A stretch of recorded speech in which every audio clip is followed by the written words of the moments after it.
안녕하세요. 반갑습니다. 꿈새 생애설계 협동조합 이사장으로 활동하고 있는 조기훈입니다. 오늘 이 시간은 시니어의 생애설계, 그 중에서도 평생 일거리 찾기에 대해서 한번 구체적으로 살펴보고 또 사례도 같이 한번 마지막 단계에서 살펴보는 시간을 갖도록 할게요. 왜냐하면 시니어의 생애설계 중에서도 우리가 긴 시간 동안 아무 일도 하지 않고 지낸다는 것은 너무 무료하고 지루하잖아요. 그래서 뭔가 내가 할 수 있는 일거리, 이걸 찾는 것은 매우 중요합니다. 한번 같이 여러분들과 살펴보도록 하겠습니다. 자, 에드 디너란 심리학자가 있습니다. 에드 디너란 심리학자가 행복이라는 것 정의를 이렇게 내렸어요. 원하는 것뿐에 가진 것이다. 자, 원하는 것뿐에 가진 것이다라고 행복이라는 정의를 내렸는데, 자, 우리 시니어들이 행복하기 위해서는 가장 중요한 게 물론 돈이라고 얘기하는 분도 있을 수 있어요. 그런데 돈이 모든 것을 책임져 주지는 않습니다. 건강도 해야 되고 관계도 좋아야 되고, 그러면서 또 우리가 존재 가치, 존재 의미를 느끼는 게 뭡니까? 내가 내 역할을 잘 해낼 때, 그럴 때 나의 존재 가치, 존재 의미를 느끼는 거죠. 우리가 65세 이상 어르신들에게 설문지를 나눠주고 가장 힘든 게 무엇인가 라고 질문했을 때 남성 어르신들은 고립감이다 이렇게 얘기를 했어요. 고립감. 자, 고립감이 뭡니까? 집에 자식도 있고 며느리도 있고 딸도 있고 뭡니까 또 손자 손녀도 있어요. 그런데 자기 혼자 있는 느낌, 이런 게 있다라는 거죠. 이게 고립감이에요. 왜? 아무것도 안 하고 있으면 그렇다는 거죠. 그래서 우리가 행복은 원하는 것뿐에 가진 것인데, 시니어들이 이 부분을 잘 이해 한번 해보셨으면 좋겠어요. 자, 우리가 가진 것은 무한정 가질 수는 없어요. 그렇죠? 행복을 키우려면 분수 중에 이 분자를 키워야 되는 거죠. 가진 것을. 그런데 가진 것은 무한대로 가질 수 없잖아요. 그러면 어때요? 행복을 키우려면 이 원하는 것, 분모를 낮추면 되는 거죠. 그래서 원하는 걸 낮추면은 얼마든지 행복을 키워갈 수 있다. 그래서 그러면 어떻게 해야 됩니까? 누가 다른 사람이 해주는 게 아니죠. 내가 해야 된다는 거죠. 그래서 앞서 우리가 시간에 있어서도 긍정 심리학, 생애 설계에서도 살펴봤지만 행복은 결국은 내가 만들어가는 것이다 라고 할 수 있습니다. 자, 마틴 셀리그맨이 긍정 심리학을 주장했는데 거기에서 행복한 삶에 대한 세 가지 요소를 이야기했죠. 어떤 거예요? 적극적인 삶. 그러니까 누가 나를 어떻게 해주겠지 라는 것이 아니라 내 스스로 내 삶의 방법을 찾아가고 진로를 정하고 내 할 일거리를 찾고, 그 일거리는 경력 개발을 통해서 또 여가와 취미 활동을 통해서 사회공헌을 통해서 얼마든지 찾을 수 있다는 거죠. 그리고 즐거운 삶을 또 살아가는 것, 그것이 또 의미를 주는 거죠. 그래서 적극적인 삶, 즐거운 삶, 의미 있는 삶을 사는 것을 행복의 3요소라고 이렇게 주장을 했습니다. 제가 최근에 상담하신 분도 있는데 자신은 퇴직연금도 잘 준비되어 있고, 그 다음에 국민연금도 뭐 자기도 나오고 배우자도 나오고, 그래서 이 일은 더 이상 하고 싶지 않다. 그런데 뭔가 좀 재미있게 살고 싶다. 재미있게 사는 방법을 저에게 좀 알려주세요. 제가 3번을 2시간씩 상담을 해야 됐었는데, 자, 재미있게 사는 방법 어떻게 얘기하는 게 좋을까라고 고민한 끝에 그동안의 생애 설계를 통해서 정말 재미있고 의미있고 즐겁게 사는 분들 13분이 제가 추려지더라고요. 그래서 13분의 사는 방법을 쭉 강의 안으로 정리해서 그분한테 얘기해 줬더니 너무너무 좋아하더라고요. 그래서 그분은 낚시를 좋아하고 또 그 텃밭을 이렇게 가꾸고 채소를 재배하고 또 주변에 나눠드리고 이런 걸 매우 좋아하시더라고요. 그래서 그것을 좀 더 체계적으로, 규칙적으로 또 정기적으로 하는 방법을 저랑 상담을 통해서 나눈 적이 있어요. 자, 행복의 공식. 자, 마틴 셀리그먼이 이 아까 디너가 얘기하는 거하고 또 다르게 행복은 S 플러스 C 플러스 V다 이렇게 얘기를 했어요. 자, S는 뭡니까? 세팅. 유전적 설정값이라고 써 있는데 이미 태어날 때부터 결정된 게 있다는 거죠. 나는 대한민국에서 태어났어. 아니면은 뭐 미국에서 태어났어. 아니면 동남아 저기 조금 개발도상국에 태어났어. 그러면 내가 그 나라에서 태어나면 그 나라 국민으로서 그 나라에서만 산다면 그 나라의 국민소득, 그 나라의 환경, 이것 때문에 뭔가 바꿀 수가 없잖아요. 예. 그래서 이것이 이미 나의 행복의 50%를 결정한다.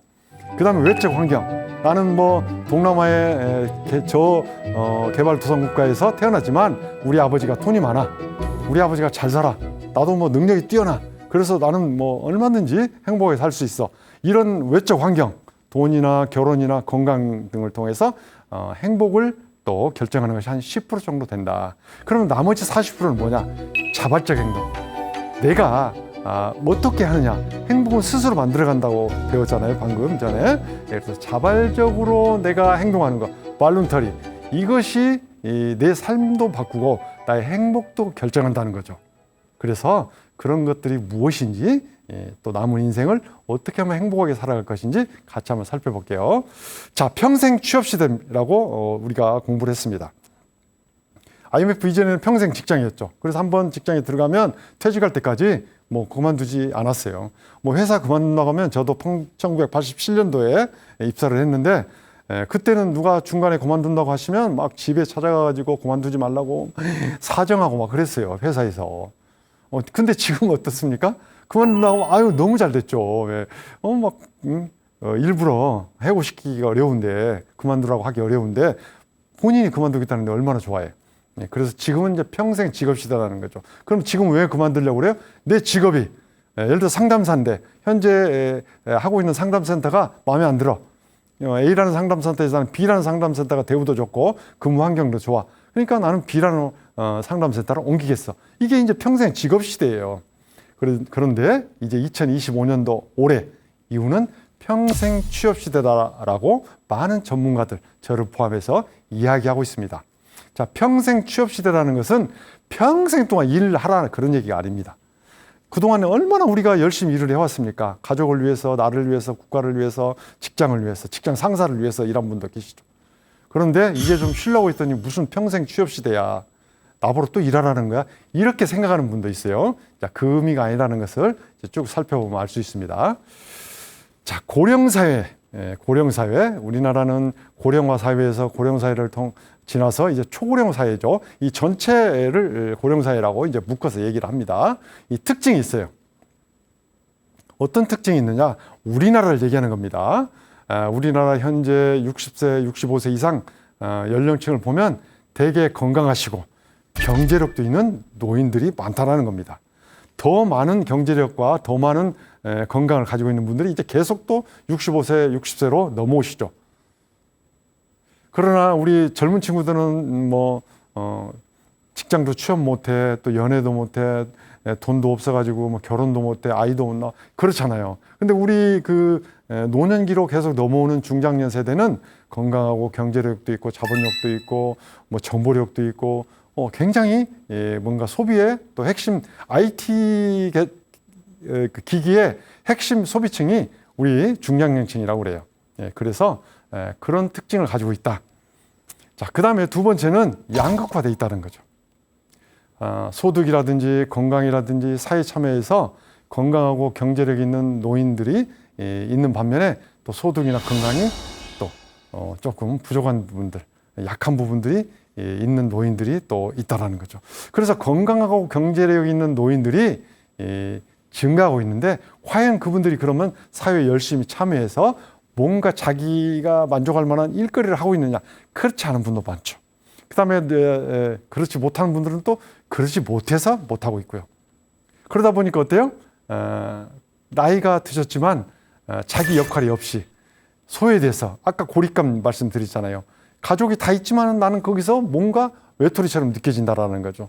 그래서 종로 3가 또는 뭐 탑골공원 이런 데 가시면은 어르신들이 하루 종일 나와서 그냥 그 경계석에 걸터 앉아서 앉아있다 그냥 가시는 분들. 저도 제가 2년 동안 저희 회사에서 자원봉사 상담을 했었는데 너무너무 안쓰러워요. 비가 오면 또 지하철 계단에 쭉 양쪽으로 앉아 계셔서 오르락 내리락 굉장히 불편하죠. 자, 왜 그러냐? 자신의 역할과 또 소외감을 느끼기 때문에 그런다는 거예요. 그러면 왜 역할이 없냐? 자신의 역할이 왜 없냐는 거죠. 내가 퇴직하면 이제 나는 쉬어야 돼. 퇴직하면 레크레이션이야. 이렇게 하기 때문에 그런다는 거죠. 레크레이션이 아니라 R, E와 C 사이에 파이프만 하나 그으면 리크리에이션이 되는 거예요. 재창조. 그래서 퇴직 이후, 은퇴 이후에 재창조 시간으로 내가 뭔가 내 진로를 탐색하고 사회에도 참여하고 이렇게 해야 된다는 거죠. 그래서 그런 부분에 대해서 많은 분들이 또 이 필요성을 이제 알아가고 있습니다. 자, 그 다음에 이제 성공적 노화.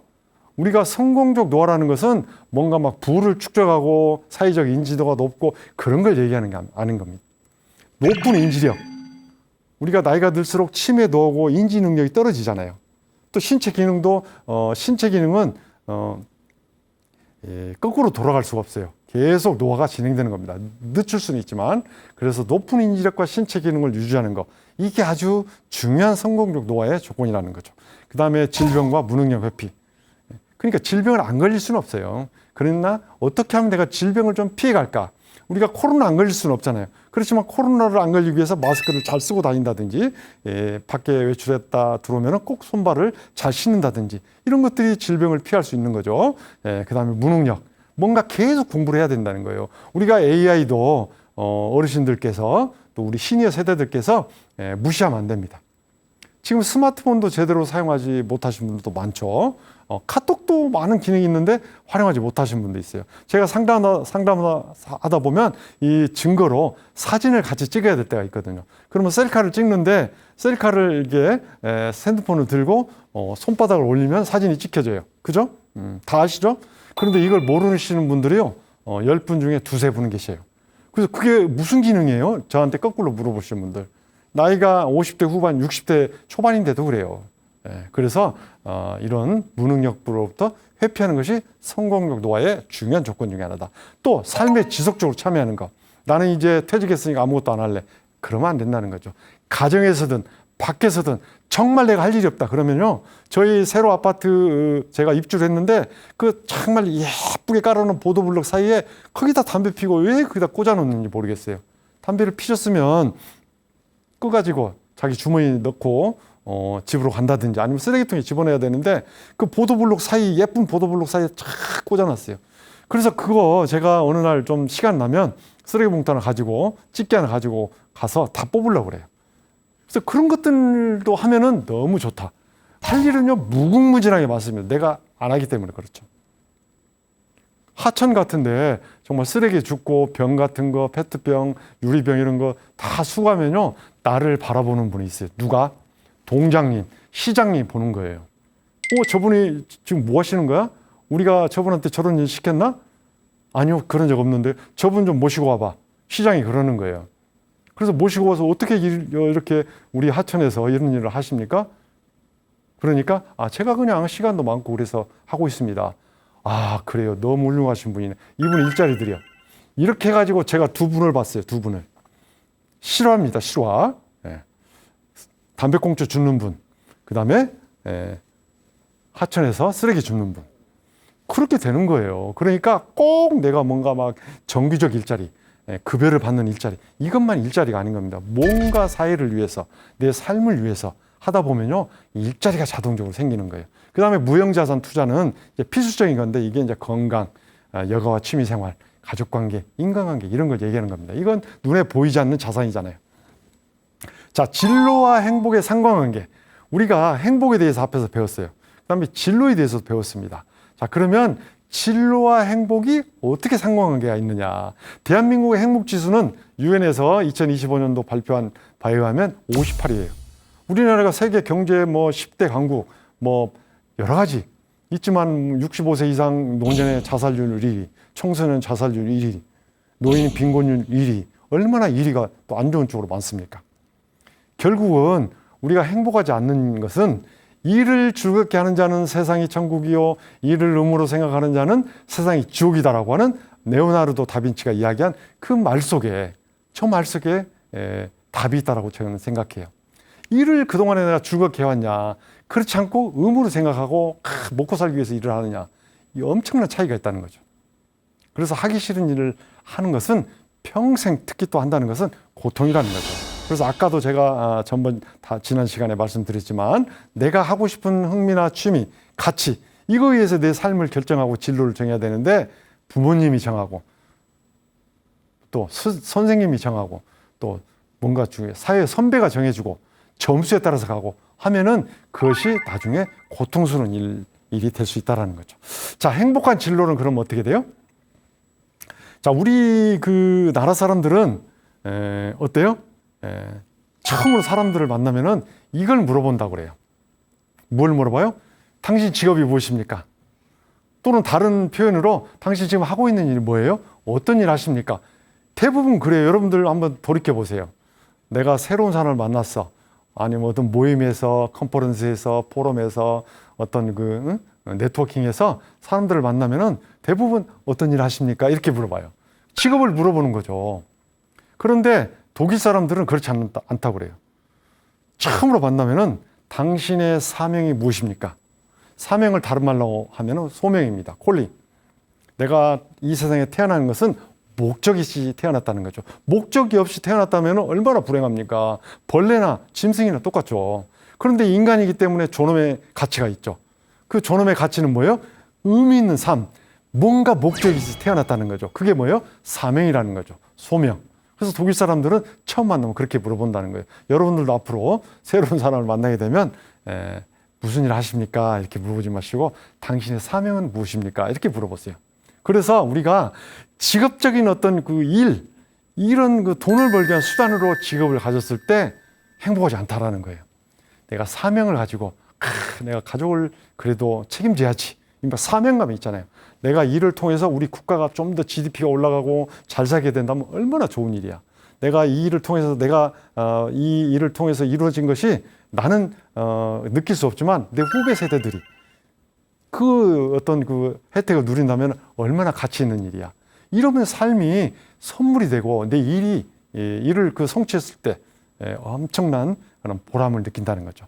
그래서 물질적인 가치보다는 사회적으로 또는 개인적으로 내 일이나 직업이나 이런 것들이 가치가 있는 그것을 중시하는 앞으로의 여러분들의 삶이 되시면 좋겠어요. 지금 이전은 내 인생의 전반기였다. 그러면 오늘 이후는 후반전이다. 이렇게 생각하시면 이 전반전은 가족과 직장 중심으로 삶을 살았어요. 어떤 일을 하든지 간에. 그런데 이제는 내가 내 꿈과 인생 후반전은 꿈과 삶의 의미, 가치, 내가 중요시하게 생각하는 가치, 이것을 실현하는 중심의 삶을 살면 좋겠다라는 거예요. 그럼 어떻게 해야 돼요? 그냥 이루어지진 않죠. 그래서 가운데에 있는 부분, 경력 개발 또는 경력을 또 재개발하는 이 부분에 잠깐의 어떤 노력이 필요해요.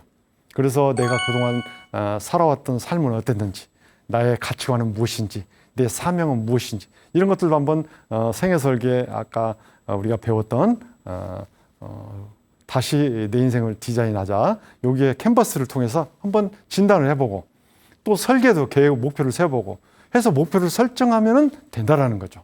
그래서 후반전에 꿈과 의미, 가치 실현 중심의 삶을 사시려면 반드시 진단과 설계를 통한 경력 개발이 필요하다.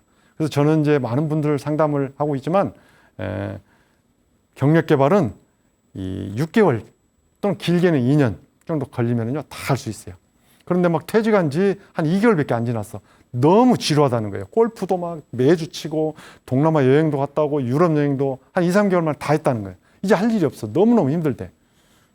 그러면 제가 이제 쭉 얘기를 들어보면서 이런 것들을 한번 이렇게 하기 위해서 경력 개발하면 어떻겠습니까? 이렇게 얘기하면 뭐 그런 게 있냐?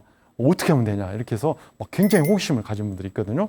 그런데 그분들이 또 시간에 투자하는 것을 또 못 견뎌요. 그래서 여러분들이 한 6개월 이상은 꼭 투자가 필요하다는 거죠. 자, 자기 효능감이라는 게 있어요. 자기 효능감이라는 것은 내가 한 인간으로 태어나서 나에 대한 효능감을 얘기하는 거죠. 나도 뭔가 할 수 있는 사람이다. 나도 가치 있는 사람이다. 이런 거예요. 특히 신중년의 일에 대해서 갖는 인식과 태도가 자기 효능감으로 나타납니다. 왜냐? 우리 인간은 일을 통해서 많은 것들이 이루어내요. 그리고 일을 통해서 내가 존재 가치가 있다고 느껴져요. 그래서 신중년들, 우리 중장년들, 시니어 세대들이 여러 가지 용어로 얘기하지만 이 신중년들이 이 일에 대해서 갖는 태도와 인식을 보면 일의 의미를 꼭 경제적 수단, 물론 지금 생계형으로 일을 하실 분들은 경제적 수단으로 삼을 수 있어요. 그렇지만 내가 뭔가 하게 되면 심리적 만족을 준다는 거죠. 아, 나도 지금 쓸모 있는 사람이구나, 아직까지는.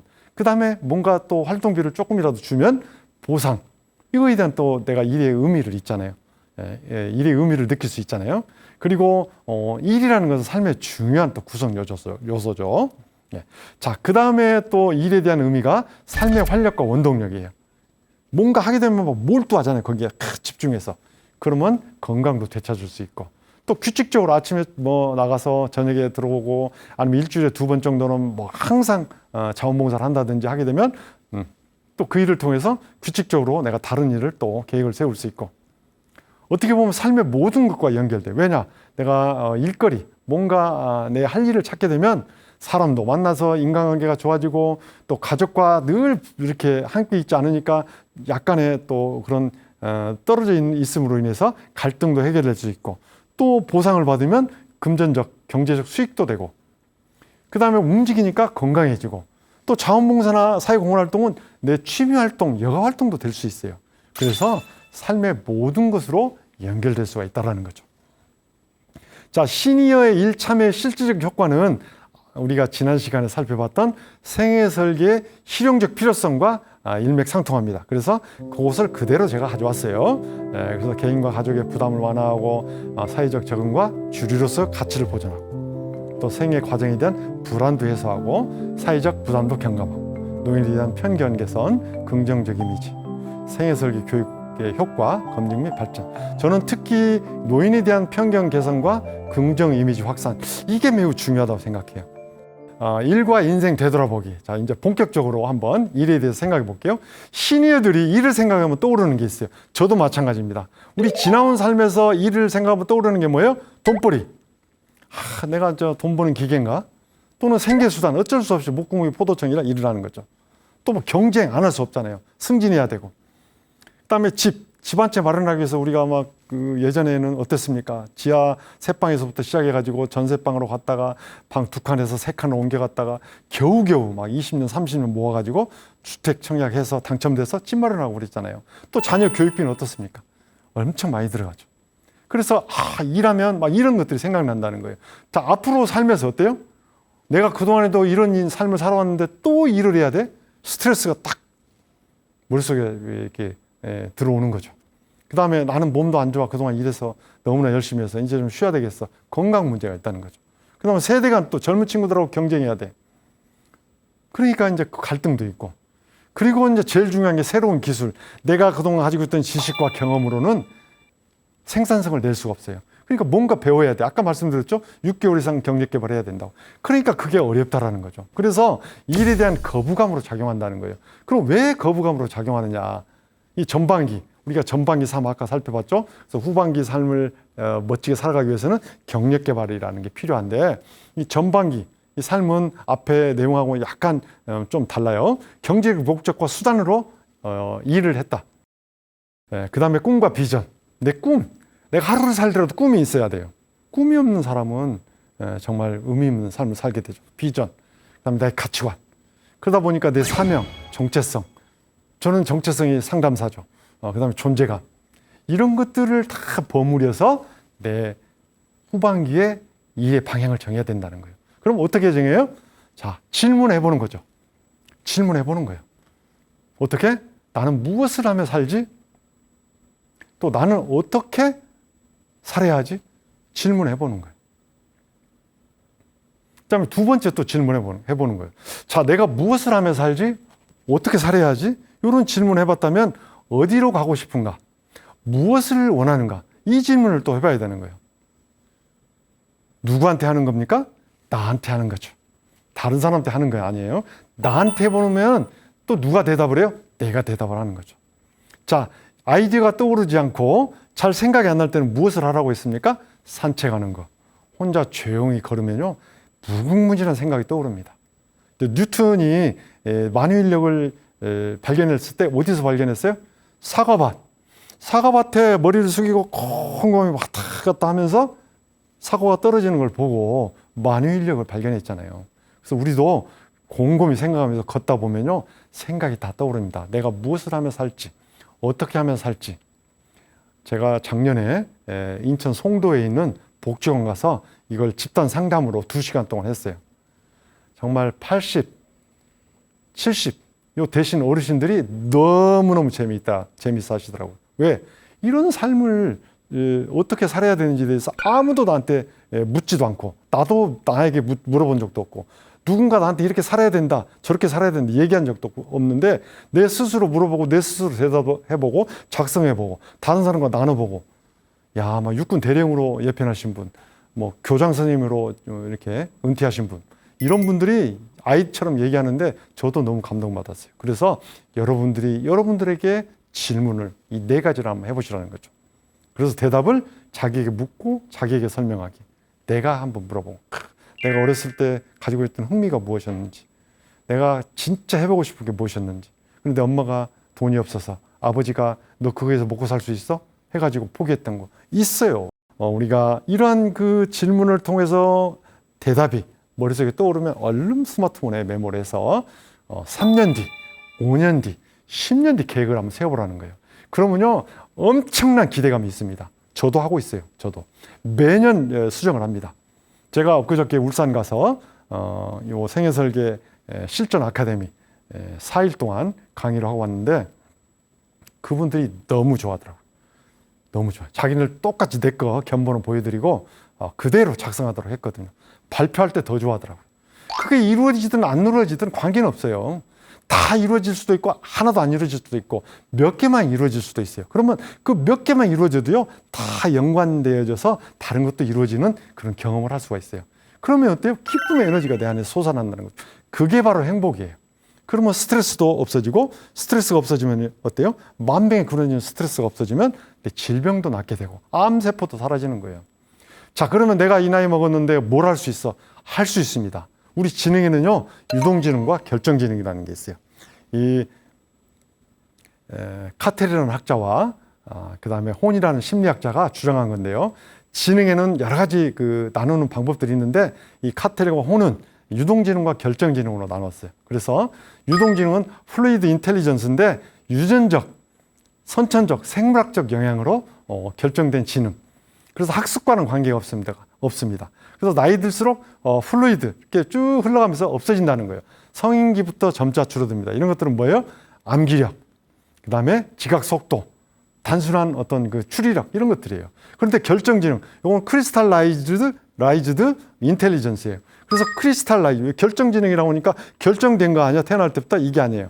결정이란 말은 크리스탈. 그러니까 크리스탈이 뭡니까? 딱 결정체가 이렇게 딱딱딱 있잖아요. 그래서 한번 결정되면 그 모양대로 있다라는 거죠. 그래서 이건 문화적 어떤 환경이나 그다음 내 경험에 기반해서 이루어진 지능이라는 거죠. 그래서 이런 지능은 학습에 따라서 형성되는 거예요. 그래서 나이가 들어도 이렇게 줄어들지 않고 더 성장한다는 거예요. 계속해서. 이런 건 어떤 것들이냐면 언어 이해력, 문제 해결력, 그 다음에 단순한 추리력이 아니라 그냥 전체적인 추리력, 논리력, 이런 것이라는 거죠. 그래서 우리가 속도는 좀 줄어들 수가 있어요. 나이 드시면. 지각 속도 조금 느릴 수 있죠. 그러나 다른 부분에서는 뛰어난 역량을 발휘할 수가 있다. 그래서 절대 포기하지 마세요. 지금부터 시작해도 절대 늦지 않습니다. 자, 그러면 어떤 우리가 할 수 있는 일거리들이 있느냐. 제가 지금 직업, 경제적 목적으로 하는 그런 일, 생계형, 이걸 얘기하는 게 아닙니다. 그걸 포함해서 얘기하는 거예요. 물론 지금 나는 생계형이다 하신 분들은 재취업을 해야 되죠. 재취업.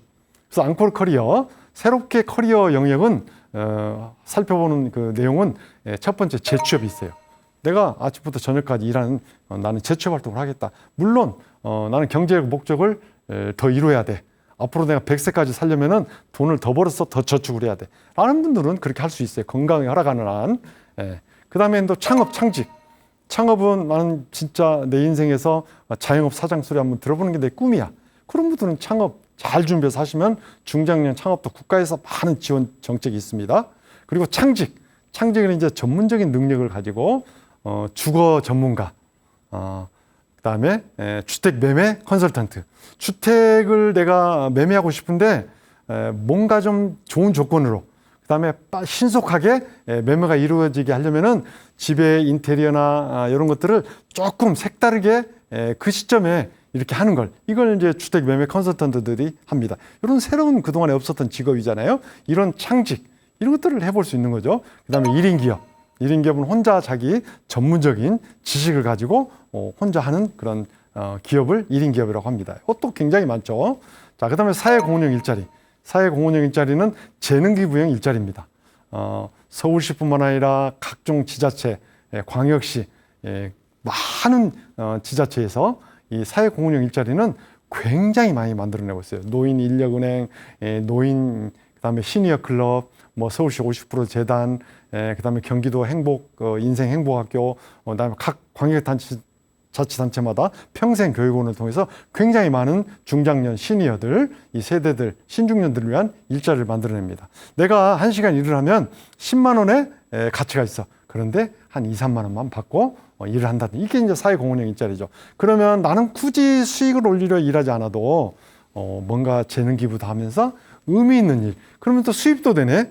이런 사회공헌형 일자리.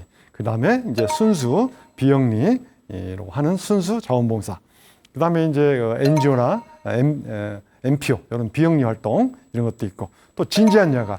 진지한 여가는 우리가 그동안에 여가 활동을 아마추어적으로 하는 것은 일상적 여가라고 그래요. 그런데 진지한 여가는 어때요? 진지한 여가는 그냥 좀 더 전문가 수준까지 올라가도록 해서, 예를 들어 자전거를 탄다. 아마추어로만 그냥 계속 자전거를 타다 보니까 내가 막 자전거를 수리할 정도까지 돼. 그러면 다른 사람 자전거를 수리도 해줘요. 그러면서 수익 활동이 됩니다. 전남 광주 광역시에 그런 분을 제가 만난 적이 있어요.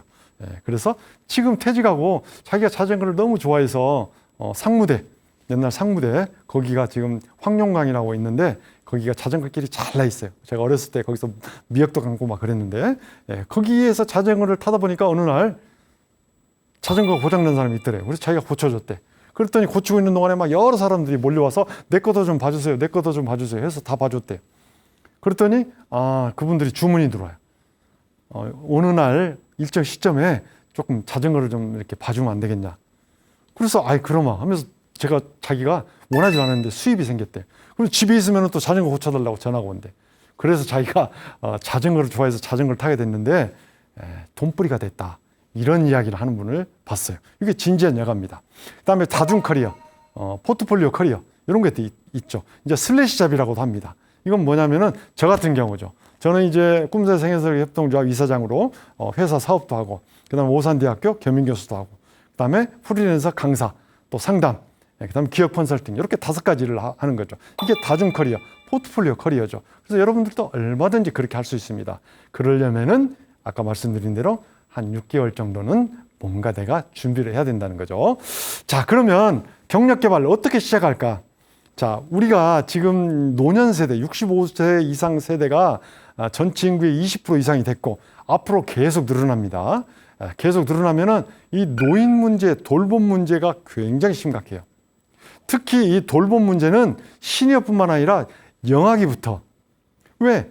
아이들이 태어나면 아이들을 누군가가 양육해야 되는데 양육을 하려고 엄마나 아빠가 또 출산 휴가를 내고 또 아이들 양육 휴가를 내고 하다 보면 경력이 단절되고, 그다음에 휴가가 끝나고 다시 복귀하려고 그러면은 뭐 안 좋은 부서로 발령 내기도 하고 아니면 그만두라고 암암리에 이렇게 압력도 가하고 이래서 아이를 안 낳으려고 하는 거예요. 그러면 그 분야에 국가가 책임을 지든 누군가가 양육 활동을 해줘야 됩니다. 그래서 사회복지 영역에 이 영아기부터 그다음에 청소년들, 장애인들, 또 탈북 청소년들, 그다음에 이주민들, 이주 여성들, 그리고 난민들까지 엄청나게 많은 영역이 사회복지 영역이에요. 0세부터 돌아가실 때까지. 그래서 이쪽 분야에 많은 분들이 관심을 가지고 있습니다. 시청하시는 여러분들도 한번 사회복지에 관심을 가져보시면 좋을 것 같습니다. 그러면 사회복지에 내가 관심을 가지고 있다. 많은 사람들과 대면하는 돌봄 이런 것들이 이렇게 거부감이 없다. 그러면 어떤 준비를 해야 할까? 무엇부터 시작해야 될까? 이 부분 한번 살펴볼게요. 자, 사회복지 분야 어떻게 준비해야 할까? 관련 자격증이 있죠. 사회복지사는 뭐 당연 사항이기 때문에 제가 그건 뺐습니다. 물론 사회복지사 자격증은 없어도 돼요. 온라인에서 학점은행제로 다 받을 수 있습니다. 요양보호사가 그동안에 여러 가지 그 근무 조건 안 좋고 그래서 많은 사람들이 자격증만 따놓고 기피하는 그런 직종이었는데 이제는 그렇지 않을 겁니다. 이분들이 정말 제대로 뭔가 그 대우를 받고 일할 수 있는 저는 시기가 곧 온다고 생각돼요. 그다음에 청소년 지도사, 그다음에 아이 돌보미. 아이 돌보미는 여성가족부에서 하고 있는 국가 사업이에요. 그래서 아이 돌보미 서비스라고 홈페이지가 있습니다. 여기 들어가 보면 우리 지역에서 어디에서 교육을 하는지, 어느 곳에서 필요로 한지 다 나와 있어요. 그래서 올해부터는 아이 돌보미가 국가 자격증화 됐습니다. 그래서 국가 자격증 따지 않아도 돼요. 거기에 있는 교육 시간이 있어요. 교육 시간만 다 또 이수해도 됩니다. 그러면은 우리가 세 가지 일하는 방법이 있어요. 시설에 가서 유치원이나 보육원, 어린이집 이런 데 가서 아이를 돌볼 수 있고, 그 다음에 가정에 들어가서 아이를 돌볼 수 있고, 아니면 아이들 동행 서비스, 학원에 간다든지 병원에 간다든지 등하교 이런 걸 돌봐주는 그런 세 가지 시간의 크기마다 또 돌봄 형태마다 수당이 다 틀려요. 거기 아이 돌봄 서비스 홈페이지에 잘 나와 있습니다. 정말 제가 권장하는 일거리입니다. 그 다음에 평생교육사. 평생교육법이 작년 4월 1일자로 바뀌었습니다. 어떻게 바뀌었냐? 우리나라의 모든 교육 체계를 평생교육 체계로 딱 묶는 교육부의 발표가 2018년도에 있었어요. 그 2018년도 정책을 뒷받침하는 법이, 평생교육법이 작년 4월 1일자로 공포가 된 거죠. 그래서 전 지역 지방자치단체 읍면동사무소에 평생교육센터가 설립되도록 법으로 지정돼 있어요. 그러면은 거기에 읍면동사무소에 평생교육사가 한 분 정도 계셔서 상담을 해줘야 돼요. 어떤 상담? 성인 진로 상담. 성인들이 앞으로 진로를 어떻게 가져가면 좋을 것인가. 그래서 평생교육사가 필요한 거죠. 이것도 학점은행제로 얼마든지 공부할 수 있습니다. 꼭 요 4가지 자격증, 여기다 사회복지사를 하나 더 하면 더욱 좋겠죠. 자, 그러면서 또 기본 역량으로 갖춰야 될 것이 운전면허. 왜냐하면 요양보호사라든지 청소년 지도사, 이 차량을, 장애인 차량이라든지 이런 차량을 운전해야 될 필요성이 있을 때가 있어요. 그래서 운전면허 1종 이게 필요하고, 또 컴퓨터 활용 능력. 당연히 우리가 하는 일들에는 행정적인 것들이 따라요. 그래서 우리가 제가 이제 공공기관들하고 일을 해보면 가장 불만이, 시니어들에 대한 불만이 뭐냐면, 이력서에는 전부 다 컴퓨터, 워드, 파워포인트, 그 다음에 엑셀, 그 다음에 인터넷 검색 능력 상상상 이렇게 써놓은대요. 그런데 막상 뭔가 정리하라고 주면 나 이거 못하는데, 저기 주무관님이 대신하면 안 돼요? 저 그냥 이렇게 연필로 써서 하면 안 돼요? 이렇게 얘기하면 너무나 화가 난대요. 그래서 컴퓨터 활용 능력 여러분들이 얼마든지 배움을 할 수 있습니다. 자, 그 다음에 세 번째 이제 마인드가 중요하죠. 마인드. 우리는 돌봄이잖아요. 뭔가 서비스하는 거잖아요. 그래서 자원봉사 마인드가 있어야 돼요. 나는 그런 부분은 별로 좋아하지 않는다. 나는 돈은 기부할 수 있어. 근데 나 몸으로 내가 직접 하는 건 좋아하지 않아. 그럼 그분들은 돈으로 기부하면 돼요. 그 다음에 이제 재능기부 활동. 재능기부 활동. 여기 아주 중요하죠. 자, 그리고 지속 성장 역량. 자, 이런 것만 내가 갖추면 되는 것이 아니라 계속해서 뭔가 준비하고 공부하고 다른 사람과 소통하고. 왜냐하면 이제 나이가 들어서 뭔가 다른 사람들과 일할 때는요, 부딪히는 경우가 많아요. 왜 부딪혀요? 내가 그동안 살아온 나의 삶에 신념이 있거든요. 나쁘게 얘기하면 고집이에요. 좋게 얘기하면 신념. 그래서 자신의 태도나 어떤 뭔가 자신의 삶의 규칙을 안 바꾸려고 그래요. 그럼 어때요? 부딪히는 거죠. 그래서 나 이거 안 할래. 나 자원봉사 안 할래. 내가 이거 돈도 얼마 주지도 않는데 내가 이 일해서 돈 벌려고 하는 것도 아닌데, 이렇게 해가지고 자원봉사자와 기관 담당자끼리 다투고, 자원봉사자와 자원봉사자끼리 다투고, 이런 경우가 너무 많다라는 거죠. 그래서 소통 능력도 배양하고 꾸준한 학습 활동, 계속해서 배움의 과정이 필요하다는 거죠. 자, 그러면 경력 개발을 어떻게 연결할까? 이제 핵심 전략, 네트워킹. 많은 사람을 만나는 게 좋죠. 그래서 1365 자원봉사 포털을 통해서 얼마든지 들어가 보면 자원봉사 활동이 있어요. 이런 걸 통해서 경험을 쌓는 거죠. 그 다음에 이제 복지시설. 우리 주변에 너무 많아요. 데이케어센터, 이런 것들. 한번 가보는 거예요. 또 컨퍼런스, 사회복지 컨퍼런스, 이런 거 한번 가보는 거예요. 그래서 명함도 교환하고, 명함 그냥 이름 쓰고 내 이메일 전화번호 이렇게 써서 하나 예쁘게 2만 원 주면 100장 만들 수 있어요. 만들어서 뿌리면 돼요. 그래야 나를 기억할 수 있는 거죠. 그 다음에 개인 역량, 이건 당연히 키워야 되는 거죠. 자, 그 다음에 우리가 72 법칙이라는 게 있습니다. 이제 마지막인데요. 여러분들 72 법칙이라는 것이 금융에도 있지만 목표 달성에도 있어요. 목표를 설정한 후에 여러분들 목표가 이제 머릿속에 이렇게 어렴풋하게 떠올랐을 거예요. 그러면 이제 시트로 작성하든지 그림으로 그리든지 표로 작성하든지 하시면 됩니다. 하고 나서 72시간 내에 내가 실행을 하면, 무언가 실행을 하면, 등록을 한다든지 찾아본다든지 검색을 해본다든지 그런 기관이 우리 지역에 어디가 있는지 확인해 본다든지 이렇게 하면요, 성공할 확률이 90%다. 누가 얘기했어요? 요르크 레어라는 세계적인 인성학자가 얘기한 거예요. 여러분 인터넷 치면 다 나와요. 그대로 나와. 제가 지금 말씀드린 대로. 하나도 제가 덧붙인 것도 없어요. 목표를 세우고 72시간 내에 실행을 하면 성공할 확률이 90%다. 이렇게. 그래서 여러분들이 아무리 목표를 세워도 실행하지 않으면 의미가 없다고, 아까 제가 목표 달성한 세 가지, 목표 달성한 사람들의 세 가지 경향을 말씀드렸잖아요. 목표를 세워야 되고, 목표를 글이나 그림이나 표로 작성해야 되고, 그다음에 실천해야 된다. 그래서 실행을 반드시 해야 여러분이 이루어진다는 거죠. 그래서 아주 작지만 작은 행동. 그래서 제가 강의할 때 항상 일단 강사한테 명함 받아보기. 이것부터 실천해라. 그래서 나한테 정보를 받아가라. 이렇게 제가 얘기를 해보는 거예요. 이런 것부터 시작해야 되는 거예요. 강의 듣고 혼자 조용히 빠져나가면 됩니까? 옆 사람 뭐 얘기해보고. 어디서 오셨습니까? 당신의 사명은 무엇입니까? 차라도 한잔 같이 하시죠. 요게 실행이에요. 그래서 결심만 해서 되는 것이 아니라 실행이 결국은 내 앞으로 30년, 40년을 완성한다는 거죠. 아시겠죠? 네, 꼭 그렇게 여러분들은 하실 걸로 제가 믿습니다. 자, 여러분들 일과 일거리에 대해서 어떻게 느끼셨습니까? 우리가 생계형으로 그동안 일만 했다면 이제는 어떻게 해야 돼요? 생계형이 아니라 내 활동 영역을 확장하기 위해서, 내 삶을 좀 더 행복하게 하기 위해서 스스로 볼런터리 스스로 하는 것이 행복의 40%를 차지한다고 그랬잖아요.